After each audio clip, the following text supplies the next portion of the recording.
વર્ષે ભારતની જે ઉત્થાન થઈ રહ્યું છે તે બાબતની આપણે નોંધ લેવી ઘટે અને આઈએમએ તરફથી આપણે જે આગળ વધી રહ્યા છીએ તે પણ એક પ્રશંસાને પાત્ર છે.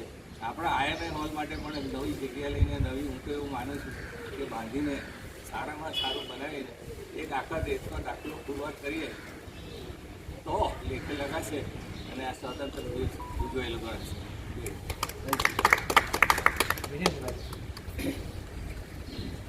આજે 75મો પ્રજાસત્તાક દિવસ છે.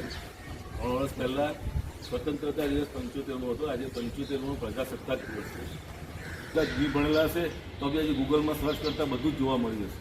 તો ભારતના બંધારણ વિશે બધા જ જાણે છે. ત્યારે આપણે વાત કરીએ આપણે આઈએમએના બંધારણની. આપણે આઈએમએના બંધારણને બી આપણે જ્યારેથી આપણું આઈએમએ એસોસિએશન ચાલુ થયું છે ત્યારથી આપણે બંધારણને ફોલો કરીએ છીએ અને એ ફોલો કરીએ છીએ તો જ આપણી આઈએમએની અખંડિતતા જળવાઈ રહી છે. વર્ષો વર્ષ જ્યારે આઈએમએના પ્રમુખ સેક્રેટરી બદલાતા રહે અને વર્ષો વર્ષ જે પ્રમાણે અપડેટ આપણામાં આવતા રહે એ પ્રમાણે આપણે બી બંધારણમાં સુધારો કરતા હોઈએ છીએ અને બંધારણને ફોલો કરતા હોઈએ છીએ. બીજી વાત આવી જ્યારે આપણે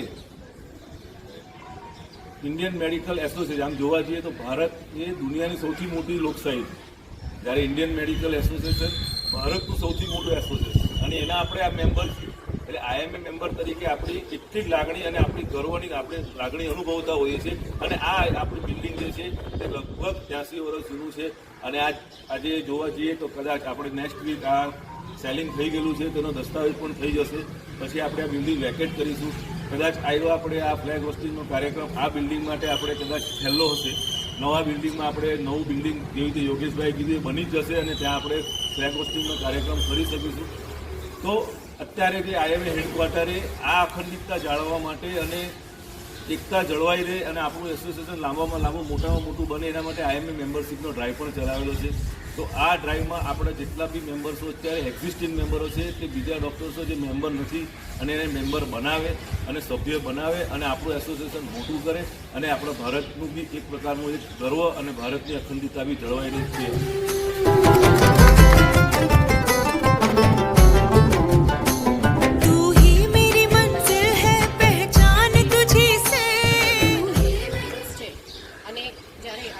બધા ઓફિસ બેરર્સ અને મેમ્બર્સ આઈએમએ હોલ ઉપર ધ્વજવંદન માટે એકત્રિત થયા છે ત્યારે હું દરેક આઈએમએ મેમ્બર અને દરેક વ્યક્તિને દરેક નાગરિકને આજની શુભેચ્છાઓ આપું છું.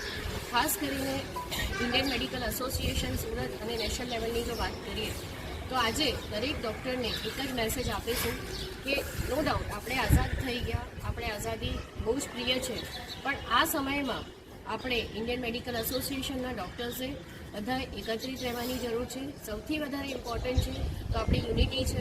એકત્ર હોઈશું, એક હોઈશું તો આગળની તકલીફો છે ઘણી બધી નાની મોટી અમે બધા જાણીએ જ છે, પણ એ તકલીફોને જો આપણે સારી રીતે લડવી હોય, સારી રીતે એનું પ્રદર્શન કરવું હોય તો આપણે સૌથી પહેલાં યુનિટી જોઈશે.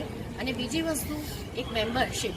આપણે ઘણા બધા મેમ્બર્સ એવા છે, ઘણા બધા ડૉક્ટર્સ એવા છે કે સુરતમાં હજી મેમ્બર બન્યા નથી.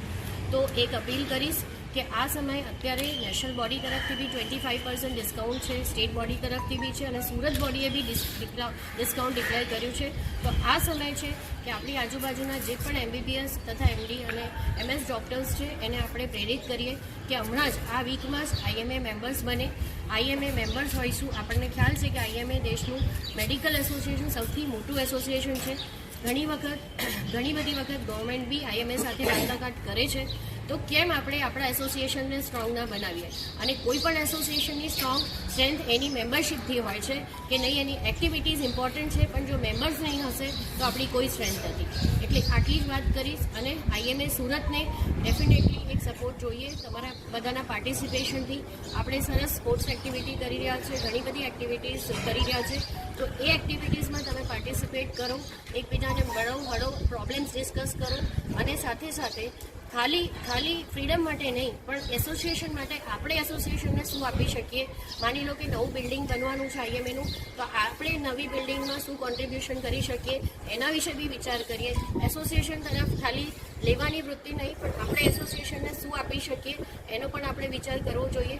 અને મને અપેક્ષા છે કે આઈએમએની નવી બિલ્ડિંગ જે બનશે એમાં તમે બધા ફૂલ લઈને ફૂલની પાકડી તો આપશો જ અને પોતાનો સમય આપશો, રિસોર્સિસ આપશો એવી અપેક્ષા છે.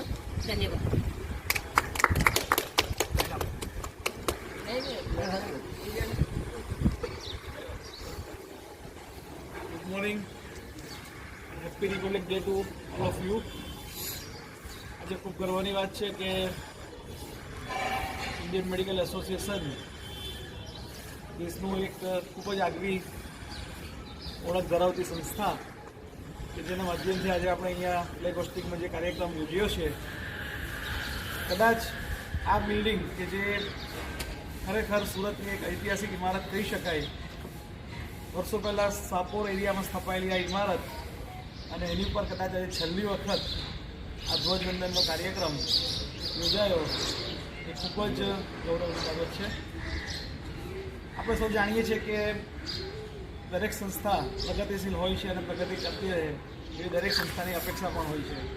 એ જ રીતે આવતા વર્ષે આપણે કોઈક નવી જગ્યાએ શહેરમાં ઇન્ડિયન મેડિકલ એસોસિએશનની નવી ઓળખ ઊભી કરીએ અને ત્યાં ધ્વજવંદનના કાર્યક્રમ માટે મળીએ તો ખૂબ જ આનંદદાયક બાબત રહેશે.